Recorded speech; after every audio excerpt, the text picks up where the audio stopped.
Ayatollah Ali খামেনিকে হত্যা করতে গোপন মিশনের নামে ইসরায়েল। হ্যাকারদের নিয়ন্ত্রণে ছিল সিসিটিভি ক্যামেরা, মোবাইল। হামলার আগে তথ্য নিশ্চিত করে গোপন সূত্র। রাতভর বৃষ্টির মতো ইসরায়েলে ক্ষেপণাস্ত্র ছুড়ল ইরান। মুসলিম 6 দেশকে তেহরানের পররাষ্ট্রমন্ত্রীর আশ্বাস। মার্কিন ঘাঁটি মূল লক্ষ্য বললেন আরাকচি। এবার ইরানের স্মরণকালের সবচেয়ে বড় হামলা চালানোর ইঙ্গিত ট্রাম্পের। ইরানি নাগরিকদের ঘরের ভেতরে থাকার পরামর্শ। বিশ্বসেরা সামরিক শক্তির ব্যবহারের হুঁশিয়ারি।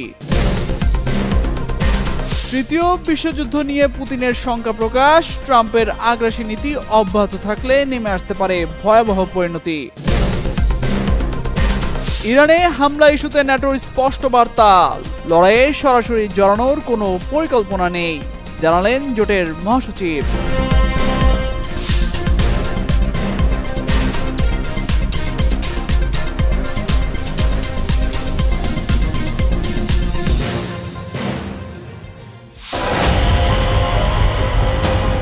ইরানের সর্বোচ্চ নেতা আয়াতুল্লাহ আলী খামেনিকে হত্যা করতে দীর্ঘদিন ধরেই নজরদারি জোরদার করে ইসরায়েল। এজন্য কষা হয় ভয়ঙ্কর এক ছক, যেখানে ইসরায়েলের হ্যাকারদের নিয়ন্ত্রণ চলে যায় তেহরানের সব ট্রাফিক ক্যামেরা ও মোবাইল নেটওয়ার্ক। সেখান থেকে পর্যবেক্ষণ করা হয় আয়াতুল্লাহ আলী খামেনির গতিবিধি। ইরানের সর্বোচ্চ নেতার হত্যা নিয়ে মিলল এমনই এক চাঞ্চল্যকর তথ্য। ব্রিটিশ সংবাদ মাধ্যম ফাইন্যান্সিয়াল টাইমস এর এক অনুসন্ধানী প্রতিবেদনে বর্তমান ও সাবেক ইসরায়েলি গোয়েন্দা কর্মকর্তাদের বরাতে বলা হয়, ইরানের সর্বোচ্চ নেতাকে হত্যার উদ্দেশ্যে দীর্ঘ বছর ধরে তেহরানের ট্রাফিক ক্যামেরা ও মোবাইল নেটওয়ার্ক হ্যাক করে তার গতিবিধি পর্যবেক্ষণ করেছে ইসরায়েল। প্রতিবেদনে বলা হয়েছে, তেহরানের প্রায় সব ট্রাফিক ক্যামেরা বছর পর বছর ধরে ইসরায়েলি হ্যাকারদের নিয়ন্ত্রণে ছিল। এসব ক্যামেরার ফুটেজ এনক্রিপ্ট করে তেল আবিব ও দক্ষিণ ইসরায়েলের সার্ভারে পাঠানো হতো। বিশেষ করে তেহরানের পাস্তুর স্ট্রিটের কাছে খামেনির কম্পাউন্ডের আশেপাশের ক্যামেরাগুলো থেকে দেহরক্ষীদের গাড়ির অবস্থান এবং তাদের দৈনন্দিন রুটিন সম্পর্কে বিস্তারিত তথ্য সংগ্রহ করা হতো। ইসরায়েলি গোয়েন্দারা প্যাটার্ন অফ লাইফ নামের এক বিশেষ পদ্ধতির মাধ্যমে খামেনির নিরাপত্তা রক্ষীদের ব্যক্তিগত ঠিকানা, ডিউটির সময় এবং চলাচলের পথ নিয়ে বিশাল একটি ডেটাবেস তৈরি করেছিল। ইসরায়েলি গোয়েন্দা সংস্থা মোসাদ ও সিগন্যাল ইন্টেলিজেন্স ইউনিট 8200 এই কাজে বিলিয়ন তথ্য বিশ্লেষণ করতে জটিল গাণিতিক অ্যালগরিদম ব্যবহার করেছে। হামলার আগ মুহূর্তে পাস্তুর স্ট্রিটের কাছে প্রায় ডজন খানেক মোবাইল টাওয়ারের সংযোগ বিচ্ছিন্ন বা বিঘ্নিত করেছিল ইসরায়েল। এতে খামেনির নিরাপত্তা দলের সদস্যরা কোনো ধরনের সতর্কবার্তা গ্রহণ করতে পারেননি। একজন ইসরায়েলি গোয়েন্দা কর্মকর্তা বলেন, তারা জেরুজালেমকে যতটা চিনেন, তেহরানকেও ঠিক ততটাই চিনতেন। এফটির তথ্য মতে, হামলার দিন সকালেও খামেনি ও জ্যেষ্ঠ কর্মকর্তারা ওই কম্পাউন্ডে উপস্থিত আছেন কিনা তা নিশ্চিত হতে হ্যাক করা ক্যামেরা ও মোবাইল নেটওয়ার্কের উপর নির্ভর করেছিল ইসরায়েল। মার্কিন গোয়েন্দাদের পক্ষ থেকেও একজন গোপন সূত্রের মাধ্যমে খামেনির উপস্থিতির বিষয়টি নিশ্চিত করা হয়েছিল বলে প্রতিবেদনে উল্লেখ করা হয়েছে। তামজিদ মির্জা, যুগান্তর নিউজ।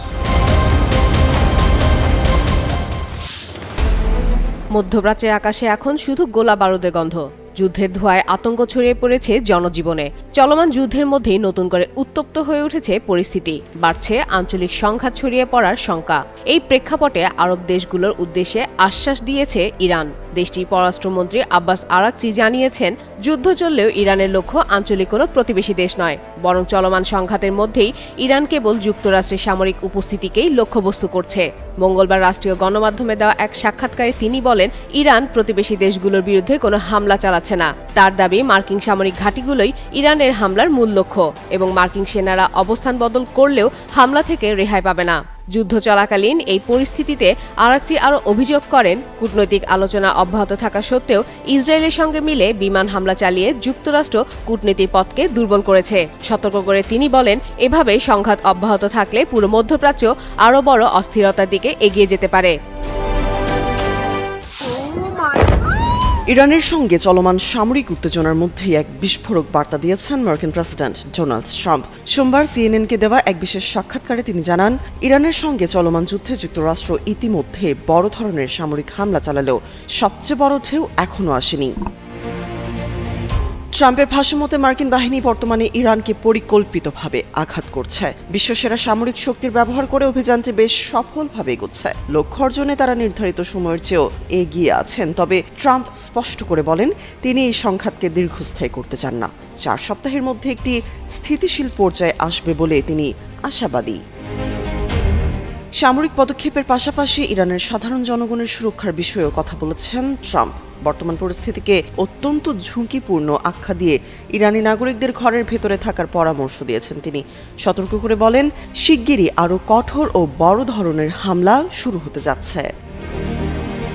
এই যুদ্ধের আবহে আরব দেশগুলোর উপর ইরানের আক্রমণ ট্রাম্পকে বিস্মিত করেছে। বিশেষ করে বাহরাইন, জর্ডান, কুয়েত, কাতার ও সংযুক্ত আরব আমিরাতের উপর হামলার বিষয়টি উল্লেখ করেন তিনি। ইরানের পরবর্তী নেতৃত্ব কে দেবে তা নিয়ে অনিশ্চয়তা থাকলেও ট্রাম্প আশা প্রকাশ করে বলেন দেশটি হয়তো শেষ পর্যন্ত দক্ষ কোনো নেতৃত্ব খুঁজে পাবে।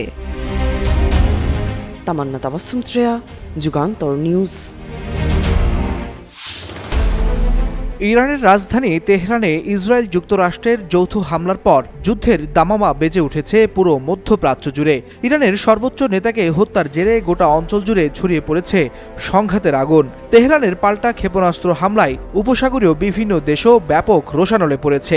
বিশ্লেষকদের আশঙ্কা, সামান্য ভুল পদক্ষেপে এই সংঘাত আঞ্চলিক সীমা ছাড়িয়ে বিশ্বযুদ্ধে রূপ নিতে পারে। এমন পরিস্থিতিতে মুখ খুলেছে রাশিয়া। দেশটির নিরাপত্তা পরিষদের উপপ্রধান এবং প্রেসিডেন্ট ভ্লাদিমির পুতিনের ঘনিষ্ঠ মিত্র দিমিত্রি মেদভেদেভ বলেছেন তৃতীয় বিশ্বযুদ্ধ এখনও শুরু হয়নি। তবে যুক্তরাষ্ট্রের প্রেসিডেন্ট ডোনাল্ড ট্রাম্প যদি তার বর্তমান আগ্রাসী নীতি অব্যাহত রাখেন তাহলে যে কোনো মুহূর্তে তৃতীয় বিশ্বযুদ্ধ শুরু হতে পারে।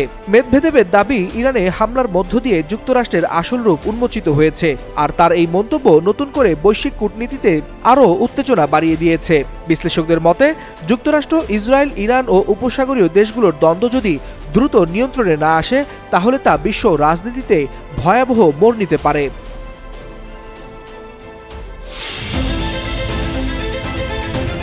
মধ্যপ্রাচ্য জুড়ে এখন শুধুই যুদ্ধ, বোমা বারুদ আর হাহাকার। দীর্ঘদিনের অস্থিরতা আর সংঘাত এই অঞ্চলকে এক অনিশ্চিত ভবিষ্যতের দিকে ঠেলে দিচ্ছে। ইরানের ক্রমবর্ধমান পারমাণবিক সক্ষমতা এবং ব্যালিস্টিক ক্ষেপণাস্ত্রের মুখে যুক্তরাষ্ট্র ও ইসরায়েল ইতিমধ্যে সামরিক তৎপরতা শুরু করেছে। এই অভিযানে যুক্তরাজ্যের সক্রিয় সমর্থন থাকলেও উল্টো পথে হাঁটছে অস্ট্রেলিয়া। স্পষ্ট জানিয়েছে যুক্তরাষ্ট্র ও ইসরায়েলের সাথে মিত্রতা থাকলেও ইরানের বিরুদ্ধে সরাসরি কোনো যুদ্ধে জড়াতে নারাজ দেশটি। এদিকে চলমান পরিস্থিতিতে নিজেদের অবস্থান পরিষ্কার করেছে পশ্চিমা সামরিক জোট ন্যাটো। ইরানের সক্ষমতা কমিয়ে আনতে যুক্তরাষ্ট্র ও ইসরায়েলের নেওয়া পদক্ষেপগুলোকে গুরুত্বপূর্ণ বলে মন্তব্য করেছে ন্যাটোর মহাসচিব মার্ক রুত্তে। ব্রাজিলসে দেওয়া এক সাক্ষাৎকারে তিনি জানান সদস্য দেশগুলো চাইলেই ব্যক্তিগতভাবে এই অভিযানে যুক্তরাষ্ট্রকে সমর্থন দিতে পারে, তবে জোটগতভাবে কোনো সিদ্ধান্ত এখানে চাপিয়ে দেওয়া হবে না। ইরানের বিরুদ্ধে চলমান এই লড়াইয়ে সরাসরি জড়ানোর কোনো পরিকল্পনা এই মুহূর্তে ন্যাটোর নেই বলেও জানান ন্যাটো মহাসচিব মার্ক রুত্তে। যুক্তরাষ্ট্র ও ইসরায়েল গত শনিবার যৌথ হামলা চালিয়ে ইরানের সর্বোচ্চ নেতা আয়াতুল্লাহ আলী খামেনিকে হত্যা করেছে। দ্রুত পাল্টা জবাব দিতে শুরু করেছে ইরানও। এর ফলে ক্রমেই জটিল হয়ে উঠছে সংঘাত পরিস্থিতি। একে অপরকে ক্ষমতার জানান দিতে ব্যস্ত দেশগুলো। এরই মধ্যে যুক্তরাষ্ট্রের প্রেসিডেন্ট ডোনাল্ড ট্রাম্প বলেছেন প্রয়োজন পড়লে ইরানে স্থলসেনা পাঠানো হতে পারে। সোমবার নিউ ইয়র্ক পোস্ট পত্রিকায় দেয়া এক সাক্ষাৎকারে ট্রাম্প এই মন্তব্য করেছেন। তিনি জানান ইরানে মার্কিন স্থলসেনা পাঠানো নিয়ে কোনো জড়তা নেই। প্রয়োজনের সম্ভাব্যতা কম উল্লেখ করে ট্রাম্প বলেন যদি প্রয়োজন হয় তাহলে ইরানে পাঠানো হবে স্থলসেনা। উল্লেখ্য ব্রিটিশ বার্তা সংস্থা রয়টার্স ও ইপসোস এর এক জরিপে দেখা গেছে ইরানে হামলার বিপক্ষে 43% আমেরিকান মত দিয়েছেন। এ বিষয়ে জানতে চাইলে মার্কিন প্রেসিডেন্ট বলেন এ নিয়ে চিন্তিত নন তিনি, তাকে সঠিক কাজই করতে হবে। ট্রাম্প দাবি করেন ইরান এমন একটি দেশ যা উন্মাদ কিছু মানুষ দিয়ে পরিচালিত হচ্ছে এবং তাদের হাতে পারমাণবিক অস্ত্র থাকতে দেয়া যায় না। ইরানে মার্কিন সামরিক অভিযানে মানুষ অত্যন্ত মুগ্ধ বলেও দাবি তার।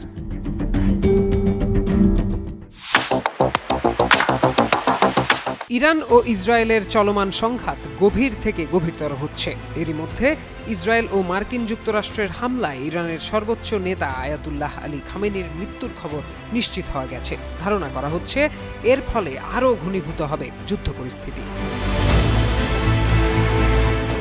যুদ্ধের ময়দানে সমরাস্ত্রের মধ্যে ভয়াবহ নাম কামিকাজি ড্রোন।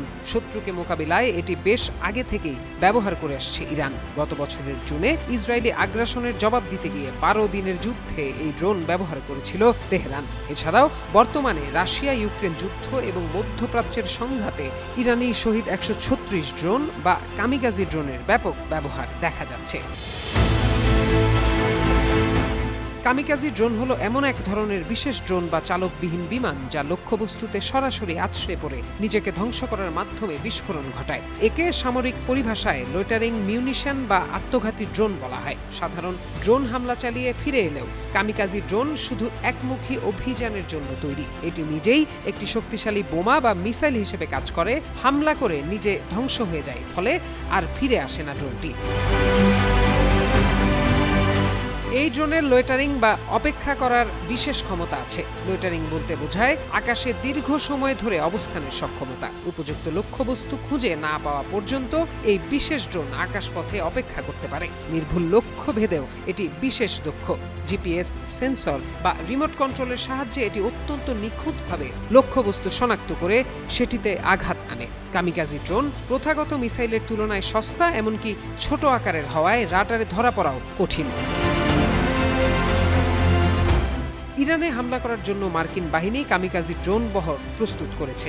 এই খবর সামনে আসতেই আলোচনার কেন্দ্রবিন্দুতে উঠে এসেছে অত্যন্ত চতুর এই সমরাস্ত্রের নাম। প্রত্যয় দাস, যুগান্তর নিউজ।